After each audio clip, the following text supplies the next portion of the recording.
Well, welcome everybody to Hypnosis Everywhere. And we are lucky enough to have my friend Reverend Tim Jones back. He's by popular demand. So I just going to ask him though to start off with a short bio of himself because there'll be lots of new listeners here. So please, can you give us a bio and just tell us a little about yourself? I came to this pretty well the same way anybody else did. Although with a precursor with my career, I was a a police officer and a private investigator for 28 years. And then my stepson died at the age of 24, which plunged the depths of my emotions. And after drinking myself to sleep every night for a year, somebody said to me, listen, why don't you take a grief counseling course? Because I was already teaching scuba for close to 3 decades. They said, you're a teacher, and teachers learn more I teach. easily than students do. So why don't you go ahead and... So I enrolled in an American seminary. I did a survey of a number of them. And I came to one that they said, you've got to come down here every 6 months. You're not going to do it all online. So I picked them. And I worked through a baccalaureate with them, and I learned whole bunches and whole bunches. And then I was working in a psychotherapy clinic here in the Toronto area. It's a large clinic. There are 17 psychotherapists there. And then I wasn't happy with the fact that I was seeing people for like 6 months and 9 months and sometimes a year. So I remembered that I'd been trained in forensic hypnosis when I was working in the field. So I started to use hypnosis with clients. And so rather than having them here for months and months and months doing cognitive behavioral therapy, CBT, which is helpful, but only in some circumstances. Now, it's not a main line as far as I'm concerned anymore. I was getting people out in 15 sessions and then 12 sessions and then 6 sessions. So I retrained in the clinical side through a number of courses in the US and here in Toronto. And now in my clinic, I offer, hypnosis and counseling, but hypnosis is the 9/10 of what I do. That's when people come to me. They also know I'm a minister, which means that there's a trust factor there. There's no judgment anywhere, so people can come and tell me all the weirdest things. They think they're the only person in the whole world who's ever thought this or done this. And I say, I don't mean to disrespect you at all, but you're not the only person who's ever thought that. Which sometimes makes them feel a lot better. But basically what it boils down to is through a progression of experience, and I still work very heavily as a minister, as a funeral minister, and I marry people, is that over the years, 20 years that I've been working or I've been called as a minister, I would be sitting with a family and going over the order of service for the funeral for the loved one, which is going to happen in a day or 2 days or 3 days. And then one particular woman, like 15 years ago or 20 years ago, she said, I got the whole family gathered around. And she said, I know that my husband's okay. And their kids looked at her like this. She said, every night he comes to sleep with me, then we fall asleep with him with his arm around me, like we always did. Then in the morning, he's gone, but I know he's okay. And all the kids are looking at each other saying, Mama needs her medication. And after that, it seemed like almost every family I went to, they talked about their loved one coming back again in some shape or form. Not to all of them, but to 1 or 2 of them, or maybe just one of them. And then I started to ask, has your grandma or has your grandmother or your grandfather, your mother, your aunt, your uncle, have they come back and contacted you in any way? And it was surprising because people would take a breath and look at me to see how serious I was, and then they'd tell me, well, what did happen? I have been honored to present the funeral services for the 9 families. And with every single family, the same thing happens. And you know what? So in counseling, what happened was I was going very close to. I started to do ego state therapy or parts therapy, and I became very very intense with it. So ego state therapy is when you speak to a part of the personality, a part of the subconscious that is causing some reaction. For example, if somebody is chewing their fingernails, they never stop doing it into their 30s or 40s, then I will, once we're in a hypnotherapeutic state, then I'll go to the subconscious and through a process, ask the part that's in charge of the fingernail chewing to come up and talk to me. And I'll ask them what their role is. And all the subconscious is there to protect people. It's not there to play games or like, never mind what happens in the movies. The subconscious is there to protect you. And if I, for example, said to somebody, okay, go to the bank, draw out every single dollar, bring it back here, put it on the table and forget that you did it, the subconscious would shut me out. I wouldn't be able to get back into it again.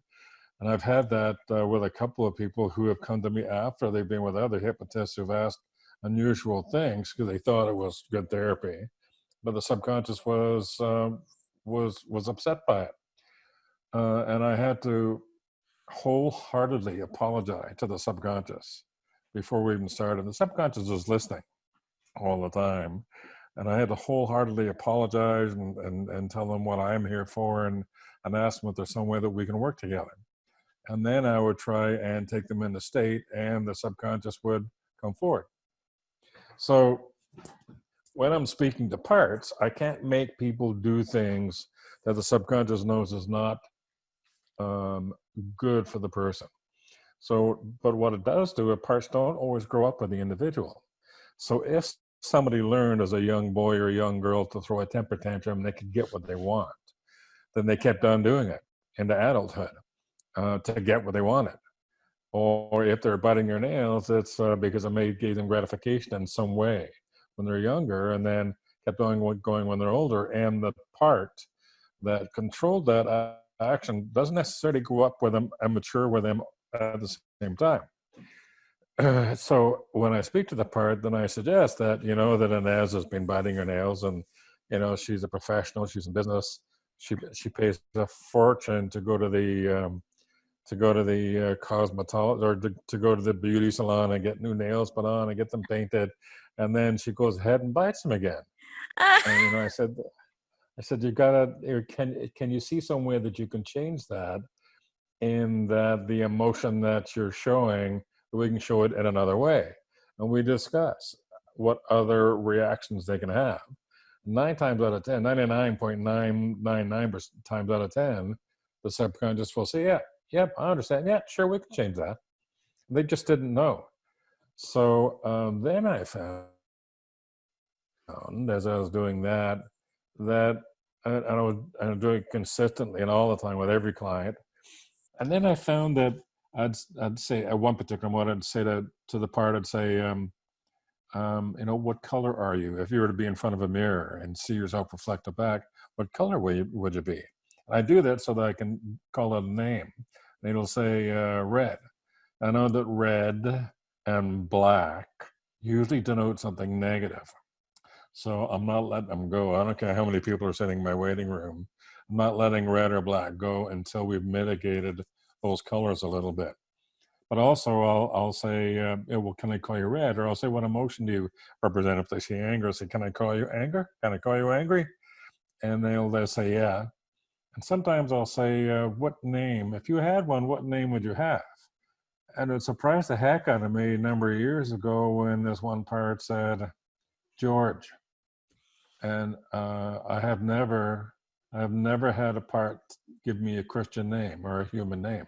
It's always been an emotion or a color, always. And I'm fully and comprehensively well read on the subject. And there are only 4 or 5 people who are doing research and parts, ongoing research in the world. One of them is in Australia right now, and psychologists, and none of them talk about this. So then and you can't just say, well, I got to hang up and check with something and call you back. Well, you got him. You got to keep on going. Deal with what you're given as a hypnotist. So when I started to deal with him, I'd say, they'd tell me things, and then all of a sudden, my parts therapy, or sorry, my energy attachment therapy would kick in. And I'd start to ask those questions. Have you ever had a body of your own? How long have you been here? Were you called in, or did you grow in? Grow in as in, like, are you natural? And a lot, and depending on the answers you get. So people will say, no, I came in when she was 13 because she was looking for a friend. Have you ever had a body of your own? And they say, yeah, but it, and I'll say, what happened to that body? Well, it died. And then we go through the process of releasing that attachment to where it belongs in the universe. And what happens is that there's a process by which we guide the soul, that lost soul, to the portal or the light, and then a member of its family will come, or an angel, or sometimes I ask Archangel Michael himself to come and take them to where they belong in the universe, because they belong somewhere.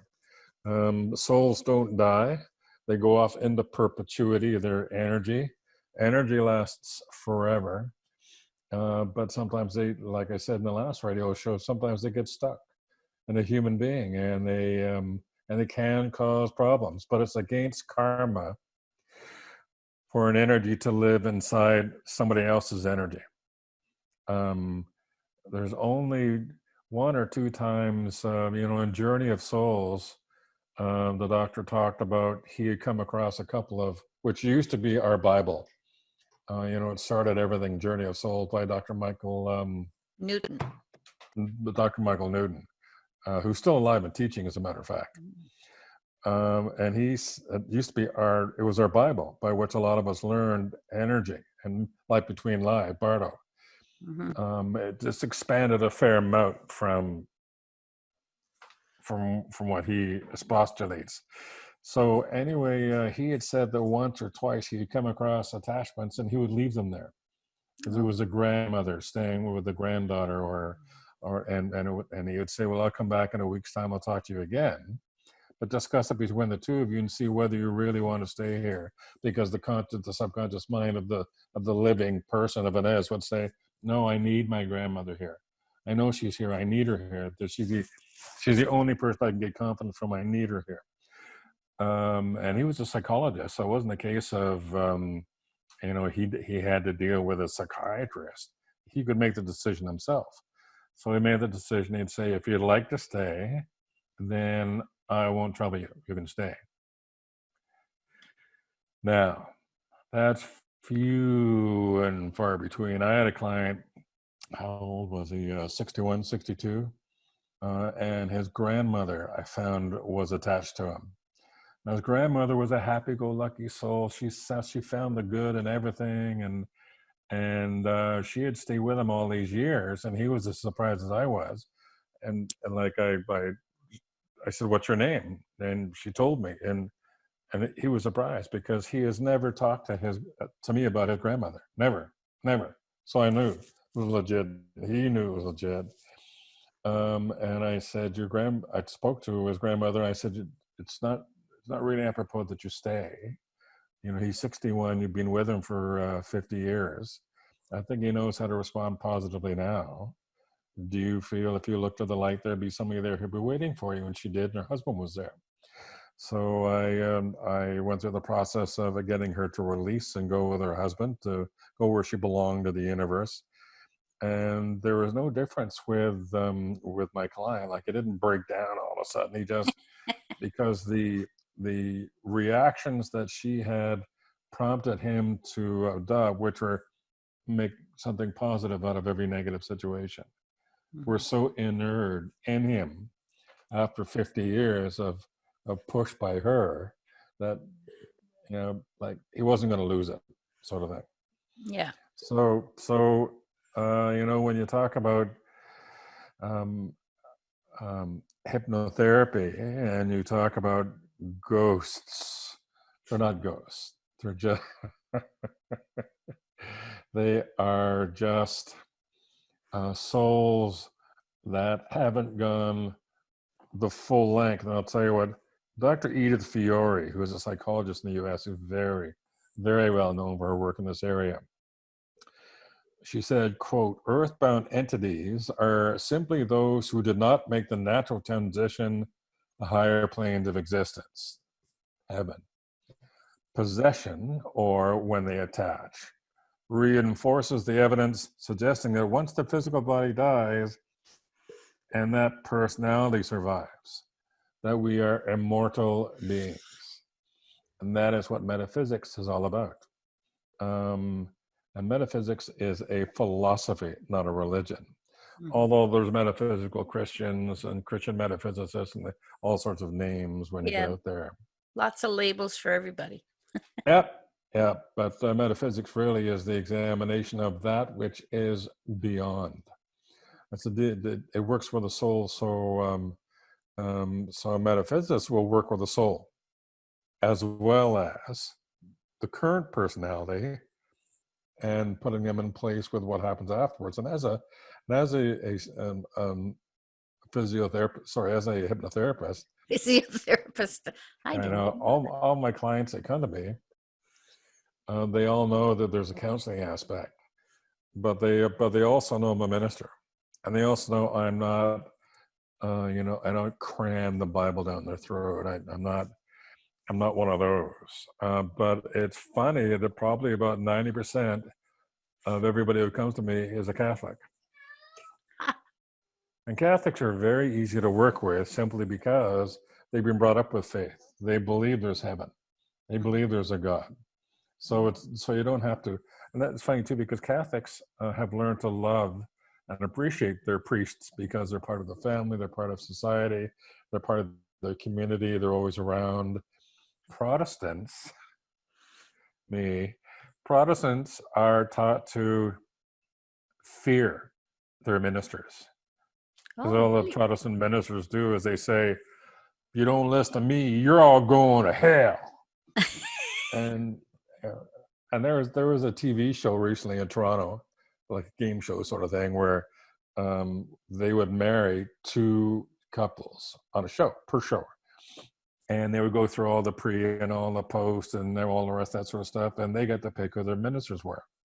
So there's one couple asked whether I could do it for them. And I said, yeah, sure. And we talked about our different views on God, and they're Protestants.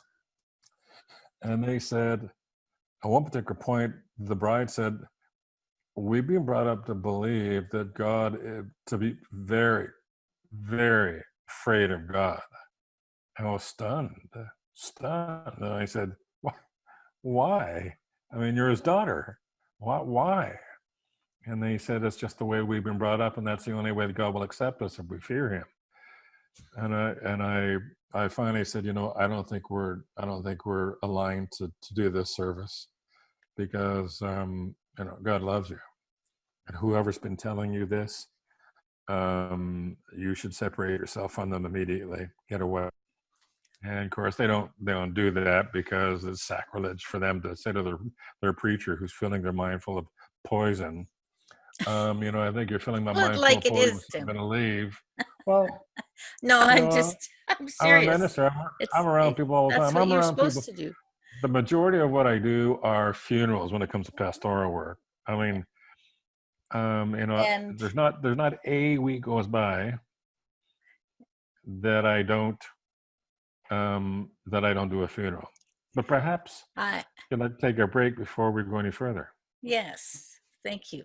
So we're going to break, and we'll see you on the other side. Okie dokie. Welcome back to Hypnosis Everywhere, and we're going to go right back to Reverend Tim. Hi. What were we talking about again? You were talking about the different people's beliefs of what God is, Protestants, Catholics, and as a minister, and how this was working into your. Well, I'm primarily occupied with two things: counseling, which is hypnotherapy, and funerals. And there's not a week goes by that I'm not involved in a funeral, some place or another. And I don't say this egotistically, but when I'm standing at the head of the chapel and I'm talking to people about, their loved one and what a great life they had, and we're celebrating their life, and I'm telling a few funny stories about their dad, and they're chuckling with tears and all the rest. If they think that this God that we have is an angry God, they wouldn't laugh at any of that sort of stuff. But the name of the game is that the soul goes somewhere. It's not just because I'm saying it because it's rote. I have hypnotherapeutically guided people to the place between lives, where the soul goes after we die and before we come back to this earth again, if we're going to come back. And unless you're 80,000 years old, you're going to come back. Because it takes 70,000 to 80,000 years to go through the process. So I've guided souls there, and I see the looks on their faces. I mean, good friend of yours and mine, Peggy, when I was demoing a class, and I took her to Life Between Lives, and she was greeted by her grandfather, and just the air around her, the attitude around her, she couldn't talk. She said, "Love, just the love here."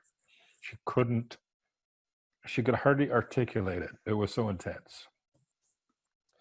And that's the subject. That's what happens with almost everybody I've guided there. And there's therapeutic reasons why you take people there. I don't do it as a Sunday ride where you can bring all your girlfriends over on Sunday and I'll take it a Life Between Lives. And I was like, I'm doing the crystal ball thing.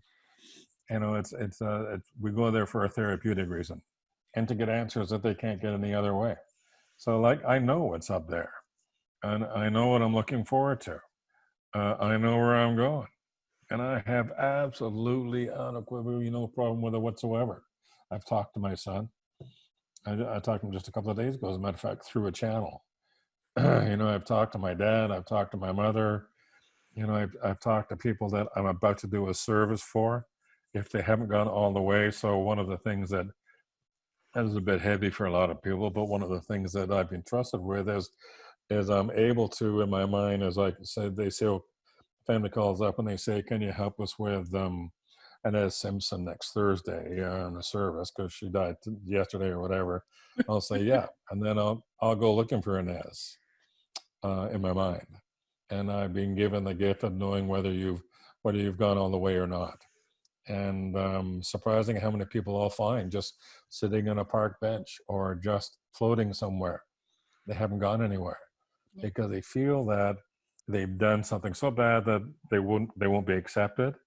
They're confused because of the way that they died, confused them that they're dead, or any number of reasons why they haven't gone. So because I know them and I can talk to them, I'll take them to the light, and I'll ask the archangels to help to take them to where they belong. So I can tell you that there's a place we go, and I can tell you that it's happy. And I can tell you that this human life that we're living for 60 or 70 or 80 or 90 years, we're here to make mistakes. It's our gig. We're, we're here to make mistakes. It's how our soul learns. And our soul, which lasts into perpetuity, takes a lot longer there's 5 stages to soul maturation. And it takes 70 to 80,000 years before our soul is fully mature. And then we will either not have to come back down here ever again, or we transition to another state where we're still working, we're still training. By the way, Jesus got to the point he never had to come back down here again, but he did for a reason. And I won't bore everybody with that. But when people think, Buddha too, let me give this to you. Jesus was Buddha. Well, Muhammad too. Well, Jesus was Muhammad. It's like, and people say, I'm telling you, this is the way things have worked. And there is a little warning here there is a change in the way things are coming soon. There's so much negativity. I mean, spirit is vexed at the way that religion has been abused by humans. If you look at the situation with Donald Trump and how people say, oh, I mean, he's criticizing everything, he caused everything, I mean, those sort of things, that happens in microcosms every single day in front of us, next to our neighbors and our teachers and our parents, preaching the devil sort of thing. It's like, it's not that way. And there's a change coming, and all you got to do is, and you're not going to go to hell, but all you got to do is just think light, get light. Think dark, you'll get dark. Think light. And the golden rule, treat others. That's it. That's the secret to life. I agree with you. Treat people as you should be treated or would like to be treated. And I'll give you the example. So I'm going down, I meet a friend of mine for lunch downtown Toronto. And I don't know how many listeners know the highway system in Toronto, but it's so you go along that's called the 400 series. So you go down the 410, go along the 401, down the 427, go down the Queen Elizabeth way to go into downtown Toronto to meet this friend. And like the closer you get to Toronto, because I'm about 40-minute drive outside Toronto, the closer you get to civilization, the more angry people become. So I'm driving along like this, and there's some guy behind me, and I'm going 140 kilometers an hour, which is about 90 miles an hour, or 80 miles an hour. There's somebody behind me, and I'm not going fast enough for them. The speed limit's only 120, and I'm going 140 already. I'm not going fast enough for them, so they come around, they get in front of me, they cut me off, give me the finger, then then I meet them at the stoplight. Yeah, Sort I of know that. that's how it works. So rather than telling them where I think their relatives have come from and swearing at them and saying naughty things, what I started to do a little while ago was I would yell at them, "I love you!" I yelled at my windshield. And then that happened 3 or 4 times till I got downtown Toronto, and I get to the restaurant, I park, and every time I did it, I felt sillier and sillier, and I got a bigger and bigger smile on my face. I get into the rest of my friend says, he sees a big stupid smile on my face. He says, "What have you done?" And I told him what had happened. And he's a psychotherapist. And he said, "I'm going to start telling my clients to do that." So I mean, when you want to talk about the golden rule, treat others. Yeah. When in doubt, just look at them and say, "I love you." Yeah. And they will either hit you because they're offended by it. They're offended by it because they're angry. And they're angry, and it's not your anger, it's their anger because they're afraid of them. They're angry at themselves. If you know psychology, all this is pretty basic. Or they'll just turn around and stomp away. Well, stomp all you want, baby, but I know you're going to think about it for 20 hours or so. And next year, you're going to be careful with me. That works great.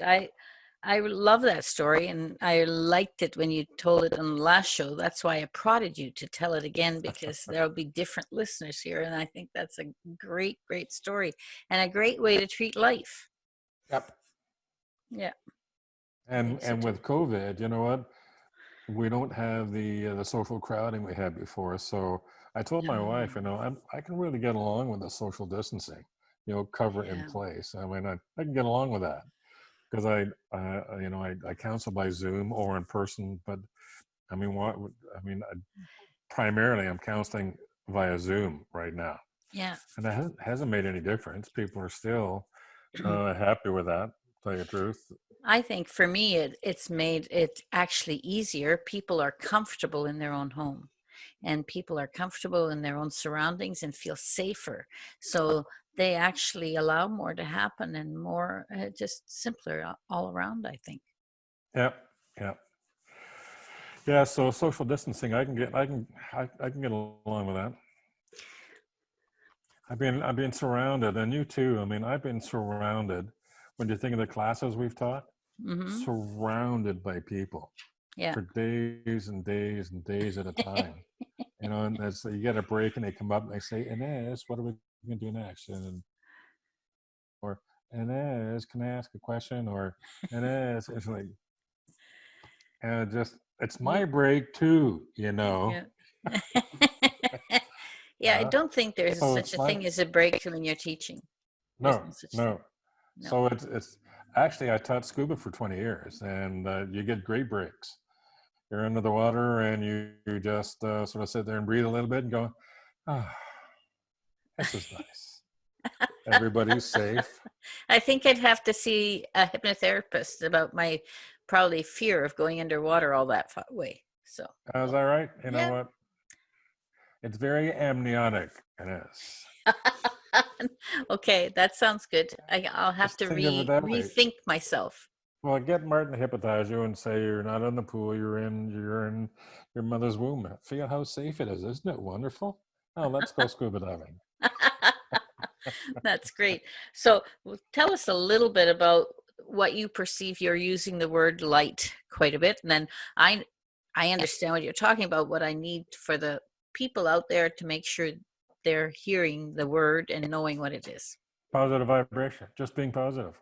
Yeah. When it's really easy, there's no like man in the mountain, what's the answer situation. It's and for example, how many times have you been at a shopping mall or somewhere in public and the little kiddies are acting up and mama or papa turn around and says, "Oh, you're so stupid." Ooh. Whoa, that's positive. But how many times equally have you been out somewhere and you've seen somebody being very loving and responding in a very patient, empathetic manner? They're kiddies. I mean, they don't know the rules. And there's 30 and 40 and 50-year-old people who still don't know the rules. So why shouldn't we be quietly empathetic with them rather than judgmental? And being judgmental means that there for the grace of God go I, or like, why are you judging? Who give you the right to judge somebody? You don't know what they've been through. You don't know what has happened to them that morning or in their childhood. You don't know how bad of a life they've had. So why are you judging just because they go like, get out of my way? I mean, maybe they're about to believe that's the way you treat people. So a case of, don't be angry at them, but don't be angry at yourself because you didn't respond like, a martial arts expert. Just get out of their way. What the heck? I mean, what does it hurt? Just stand by and say, well, what's that hurt? So you translate that to all portions of life. It's being positive. Yeah. If you think positively, then your vibration goes up. And what happens when you talk about attachments? I've talked about attachments.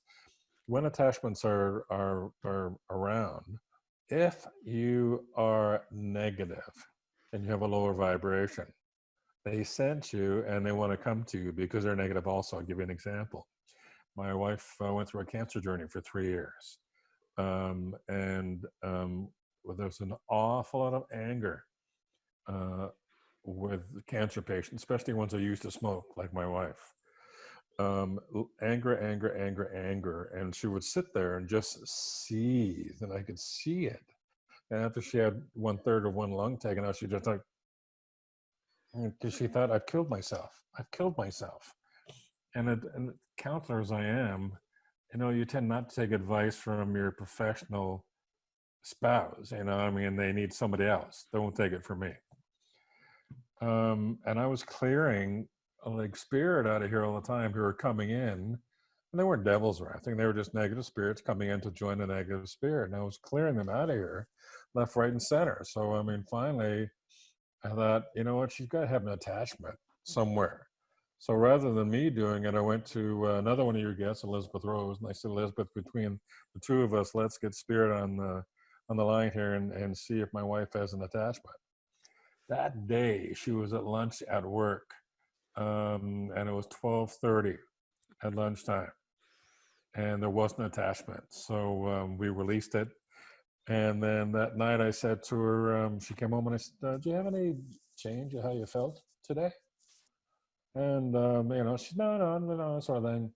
And a couple of days later, she told me that her number two, the person who reports to her and runs her department for her, came to her and said, you know what was really funny the other day at lunch? Around 12:30, your mood completely changed. Is Good. because we released a negative at Ashburn at 12:30. Yeah, But I've my had but my stories wife like that my too. my wife won't believe me. That's okay. But guess what? We're going to break again. Okay. So, welcome back, everybody. And we're talking to Reverend Tim Jones. And I'm just going to ask him a question because this is something that bothers me quite a bit. This is a question that when I watch shows, I've watched a few shows. I don't usually watch them long, but I've watched a few shows where mediums are going through and they have a detective, etc., and all that, and they correlate what she tells them with past history and stuff, and which is partly good. The only part that makes me so upset about it is that they leave those people that are there, the ones that are lost. They're not gone anywhere, and they have the skill to do that, and that really bothers me. So can you sort of talk to me about that a little bit? I agree. Now, this is only one man's opinion. I got my training as a psychic and as a medium with somebody in Toronto here. And everybody is psychic. All human beings are psychic and have intuition. We're all born with it. But what happens is when we get to a certain age, I mean, we're playing with our invisible friends in the backyard. And Daddy comes out and says, and then it's time to come in for dinner. You go, well, I'm playing with grandma. And if he's been in a bad mood that day, I'll say, Inez, don't be silly. You know there's no such thing as ghosts. And your grandma's dead. Come on in. Well, after a little while, you learn to suppress that gift that you have because nobody has any patience for it. And I'll tell you a funny thing. What tends to happen is your intuition is suppressed most of your life because you're working and you're trying to get ahead in your career. You're trying to get an education, and dad and mom said there's no such thing. But then it resurges again in the 40s. In your 40s, and a little bit, maybe you're 50, it resurges again. And then and most of my clients are women. Well, all of them are women primarily, and they're in their mid 40s, early 50s, and they're incredibly intuitive. And I say to them, have you ever done any training or anything? And they say no. But aside from the fact that women are usually more intuitive anyway, especially mothers, um, what happens is that um, a lot of so-called psychics who set up may well have psychic abilities. Mm-hmm. They may well have ability to be able to talk to your dead grandmother, but if they haven't been trained properly on how to conduct the conversation, then they can hurt people, and they don't help the soul that's come. So let's say the soul has gone to the light, and it's gone in the right place, and it comes back. And a lot of time, grandmothers or grandfathers or aunts or uncles or parents, they'll just come to say hello. Sometimes they just want to tell you how proud they are of you. Um, but we listen to media and we take it all the wrong way. But if a medium who is reading for you, a perfect example, there's a girl I know very, very well. She's one of my dive students. I've known her for years. And then she was in the US and she was working as a personal support worker for a woman who was dying of cancer. So she died of cancer, and then she loved the woman like crazy because she treated her so well. So then about 2 weeks, 3 weeks after the funeral, she went to a soothsayer who was advertised all over the internet as being accurate and being this and being that. And she said, I mean, can I speak to my friend? I just miss her like crazy. And she sent me the tape recording that they made, and he prodded her like, I'm getting a W. I'm getting a W. Is there a W in her name somewhere? It's like, what is this? What is this frigging guesswork? I mean, either you know or you don't know. Names for mediums are very hard. Just to let you know, a lot of times mediums will not know the name. Like my father, when Elizabeth Rose, who you and I both know to be very accurate, was and she said there's somebody who has come. Her name, his name is Wa Wa Wa. She just couldn't get it. My father's first name was Walter. Yeah. But you know how accurate Elizabeth is. I mean, she's 99% all the time. So it just goes to show that even the most accomplished are very, very, very difficult to get names properly. Yeah. So he's guessing away what's this W and what's the E, and he guessed her all the way through. And what did he charge her American? I think it was close to $250 American.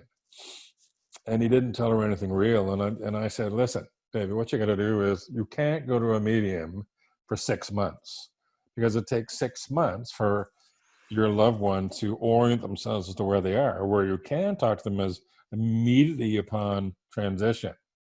The dear friend of mine, Ted Robinson, within half an hour from transitioning, where he came through.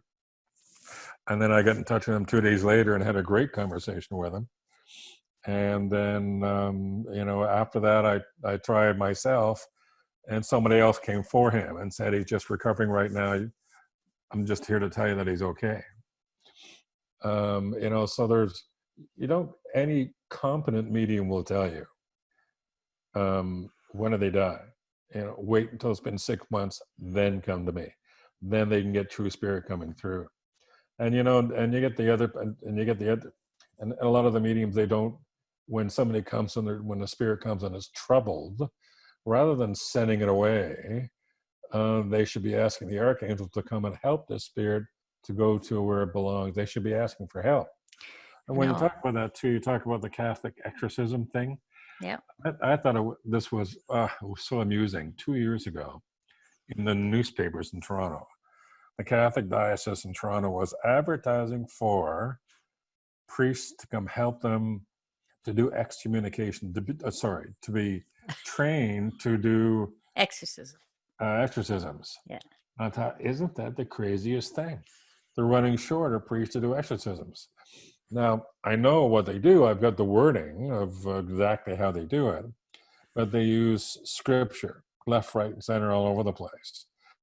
I tell you, from people that I know that have worked in the dark, that have been asked by Jesus to work in the dark, and they're being protected while they're working there, and others, that the dark is not what you think it is. I mean, I was saying to somebody the other day, they're talking about somebody who they can evil, and I threw my mind to them and sensed them, and I said, they're not evil. They're just so immature. They're so negative that they think pulling wings off a fly is a really neat thing, and they think pulling wings off a human, so to speak, is a really neat thing. It's because they're negative. They just haven't had the opportunity to raise the vibration, to be around advantageous life situations where they can see light somewhere. So the human drive to stay alive at all costs kept them alive, but it didn't keep them alive in any great condition.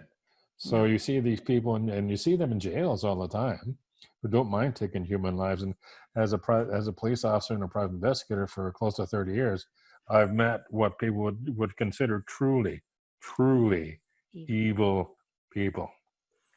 And in retrospect, when I look back on them, you know what? They were just people who just were so negative.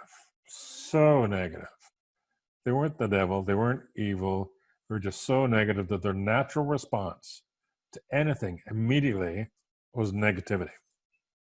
And those people are around us. Yeah. And to go a little further, and I told you I'm not a crazy religious person. God loves them too. Can you repeat that? God loves them too. Okay. Do you want me to repeat it again? No, that's good. No, it's just that your voice went whoop off. Well, there was a glitch in the screen. God was doing something with us there. But when God loves them too, it doesn't matter what they're like. There's still love there for them. Yeah, and I agree with that. And so getting back to just the exorcisms and all that kind of stuff, I think if you do them in the right way, it's always about helping that person, even if they're considered negative or anything. That's why I kind of liked Irene Hickman's approach about getting them to look at the light inside them, because there was always some tiny bit somewhere that was still, and that could grow. They're there are people who are running Iron Hickman School right now, and they were in Toronto for something, and I don't know, I forget how I got in touch with them, and they said they were going to drive from Ottawa. Oh, they're seeing relatives, and through Toronto to the airport, go down to Buffalo, and then they were going to take a flight internationally back to Britain from Buffalo. I said, well, listen, if you're going to be here, why don't you come here and have lunch with us? So we sat out in the backyard for, like a whole afternoon and talked about Irene and talked about, and everything else. And I thought, wow, what an incredible experience. I've never had this opportunity in any other way. Yeah, I But, think she was pretty incredible. yeah. Well, she Yeah. was a DO, eh? Yeah. And their oath they take is not to do any harm to anybody. It's like to help people in any way possible. So that's why she took up hypnotherapy, because she Yeah, right. found that was a great way to help people. Yep, she was a great person, I think. So now we need to move on a little bit because I see the end of the show coming soon. And I'd like to talk a little bit about the situation we're in now as we start. Some of us are still in lockdown, some of us are easing out, all of those things, and a little bit of the fear that's been instilled in us, and now to move back into semi-normal sort of circumstances. So what's your idea about that? I mean, you and I are hypnotists or hypnotherapists, whatever you want to call it, give us our designation. But we're here to help people with their anxiety. And I think there's going to be lots of anxiety. Oh, yeah. Yeah. Yeah, it's because people are, I said to my wife just last night, we were talking about this. So did you see that picture of CNN that they had of hundreds and hundreds of people in that one pool that opened up for the weekend, Memorial Day weekend? No, I didn't. I saw some other pictures though that had huge amounts of people together. Yeah, and my wife was decrying the destruction going on in Minnesota, and she said, "What sort of people? This is not about the dead youth anymore." And I said, "It's the very same with people going into the pool. They know that COVID's out there. We know it's a scientific medical fact, although a bit overblown for the political usage. But here we have hundreds and hundreds of people all urinating in the same pool, and but they're all rubbing shoulders with each other, and there's no masks. Yeah. But the funny thing is when you're watching the rioters in Minnesota, a lot of them all have masks on. So you're going, gee, that's funny. The name of the game is it's mob mentality, Ines. Mob mentality. So we've been told that when I go to the grocery store, I mean, some people are dressed up like surgeons, for God's sakes. It's like, I wear gloves because I'm pushing a cart, and I wear this because I don't want people to get nervous around me. But I also saw a thing the University of Toronto had where they had what they call a cough box. So they had somebody who was just talking into it, and they're using a lot of P's and B's. So the boot and the peace, and there are droplets that come just from speaking that will go 3 feet. Yeah. Just from speaking, like you and I are right now. Even if you have minimal salival flow, just like we are. So that's why we wear the mask, because when we're around other people and they might be infected and we don't know it, then we minimize our chances. But that doesn't mean that we have to run around thinking everybody has a bubonic plague. They don't. I mean, it's just, I think it's by far overstressed, scaring people like crazy. And all you got to do is go on out and do your thing. But being in groups was never a good idea to start off with. I mean, flu season, the most innocent of things that we take for granted. In flu season, you're standing in a group. Yeah. And you got it. Yeah. So, I mean, people should just relax, live their lives. But this is a chance to live your lives with your family and reacquaint yourselves with your family and your loved one, rather than having such a busy life that people get married. And I come across this all the time as a counselor. For 20 years, they don't know each other. Then 20 years later, they want to get separated because they don't know each other anymore. They've changed so much in the time they've been raising children. They just don't know each other anymore because they never kept in touch. Okay, and there's also, Martin says we have 2 minutes left, and he would like you to talk about bringing up vibration a little bit further, because we'd want to leave them with some concrete stuff to do. Vibration is caused by positive thought. What you think is what you get. So if you take 20 minutes every day and just sit in an easy chair and think, you don't have to be accomplished like in a Simpson. And the Simpson protocol, by the way, has changed innumerable people around the world. Thank you for Thank bringing it you. into a cohesive whole. You'll be remembered for that. Thank you for that. And you're probably in my soul group, so I'll be sitting there in the soul group saying, "Oh no, she was a show off who made that one." Probably. but 1 minute all you left, got to Jamie. do is sit in the chair and count your blessings. It sounds like old school, but just sit there and say, it rained today, but my flowers are gonna bud and the grass is gonna look terrific. Nothing bad about rain. Or if it's sunny out, it's like, I bet you the grass is gonna grow. What a nice day it was. So rather than saying, "Oh, what a frigging awful day it was raining today," I mean, you feel badly saying it. What's wrong with rain? It's a natural function. It does things. It does great things. So just think nicely of things and people for 5 or So 6 or now 7 I'm going to have to say positive things to you, because it's the end of the show. And I love minutes. you. I love you. Just don't And drive on around that me. note, I think we're going to say goodbye to everyone, and we'll see them next time. All righty. You take care.